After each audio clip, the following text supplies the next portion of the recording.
Authorities say the suspect arrested in connection with the murder of a University of Georgia student entered the country illegally through the southern border nearly 2 years ago.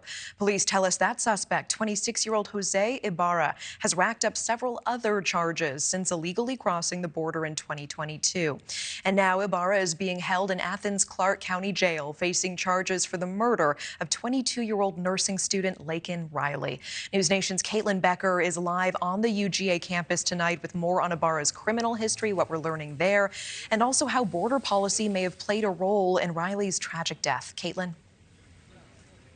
Natasha, Jose Ibarra is sitting in a jail cell tonight facing multiple felony charges, including murder, kidnapping, and aggravated assault for the alleged killing of Laken Riley. She was a student over here in Athens. Immigration and Customs Enforcement tells NewsNation that Ibarra was actually arrested previously just a few months ago in New York City and then let go, leading him at some point here to Athens, where Laken's body was recently discovered brutally beaten to death, leading a lot of people to ask the question why he was released in the first place.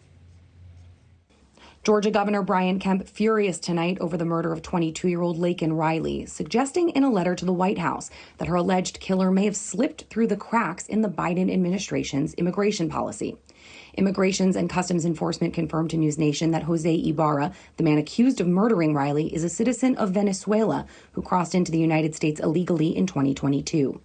ICE officials tell us he then made his way to New York City, where he was arrested in September of 2023 and charged with, quote, acting in a manner to injure a child less than 17 and a motor vehicle license violation. He was released by the NYPD before a detainer could be issued. Ibarra was arrested on Friday for the killing of nursing student Laken Riley, killed in broad daylight while out on her morning jog along a popular University of Georgia running trail. He did not know her at all. I think this was a crime of opportunity. This was an individual who woke up with bad intentions on that day. While authorities are confident Riley didn't know her attacker, NewsNation can confirm that there is a link between Jose Ibarra and the University of Georgia. A UGA spokesperson tells us Jose's brother Diego worked in a campus dining hall as a dishwasher. He was hired just 2 weeks before the murder, but was fired for, quote, presenting a fake green card before ever receiving a paycheck. And according to official records, Jose Ibarra resided at an apartment just blocks from the UGA campus, not far from the Lake Herrick exercise trail where Laken Riley's body was found. A makeshift memorial has popped up since the grisly discovery, with mourners laying flowers at the site. Riley had been a student at UGA until last spring when she transferred to Augusta University. Friends say running was a big part of Laken's life. She was even training for a marathon, which she planned to run with her roommate. We spoke with a family friend of Laken's who described her as sweet and kind. She said she had the best Southern manners and always had a smile on her face, adding that all the girls in the neighborhood looked up to Laken.